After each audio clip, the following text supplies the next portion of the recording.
I'm working in an old colonial spot here that I've worked quite a bit, but I've done the ring return for the guy, and I'm on his land. And so I came back up on the ridge here above the old spring, and I've got a flat button right here. You see it right there? Shank is broke off of it. Nothing I'd rather find than flat buttons, so I love them. Because I know where the flat buttons are, those are real close. You see the plug right there? This is an old colonial site, and I don't know if you can see it or not, but it's right there. It's gonna be a piece of money, I think. No, it's a flat button. That's okay. Man, that thing sounded scratchy. It is deep too. I'll take it. This was a scratchy signal right here.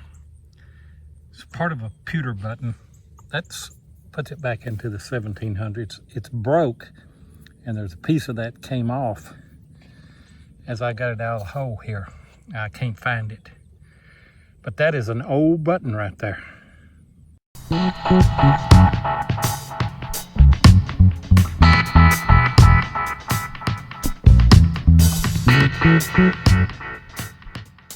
Nobody knows exactly when or how pewter was invented. The earliest piece of pewter was found in an Egyptian tomb from 1450 BC. Early in its history, pewter was an alloy of tin and lead and up to 50% lead. During the 1200s and 1300s, pewter became popular in kitchenware such as plates, mugs, and utensils, but is also used to make candlesticks and other items. We often view pewter as being cheap, but around the 12th century, pewter was only within the reach of the very wealthy. By the 15th century, pewter found its way into less affluent homes and became a common replacement for household items that had previously been made of clay, leather, and wood. The use of pewter continued to increase through the 1600s, when master pewter artisans worked in both Europe and the New World.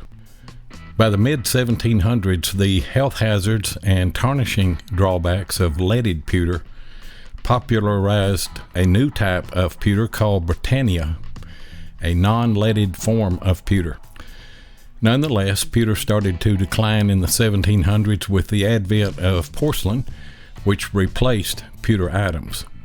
During the 1800s, the invention of electroplating basically killed off what was left of the pewter tableware industry. And you might not know that during the War for Independence, due to a lack of available lead, many colonists donated their pewter to be cast into musket balls. Archaeologists have discovered examples of pewter musket balls on Revolutionary War sites in New Jersey, Pennsylvania, and South Carolina, and we've found a few on some of the colonial sites that we work in our area. So there you go. You know a little bit now about the history of pewter. Trying to stay out of the wind. I've got a little brass latch here. Probably came off of a hutch or something, I don't know. It's old colonial house right here, and found a lot of flat buttons in this area here. Just kind of going back over it, came up here for the ring find. A lot of wind today. I know it's hard to tell, but that is part of a colonial dinner knife. The handle would have come out this way, and there's the knob there. The blade would have went out this way here. Find these around these old colonial houses.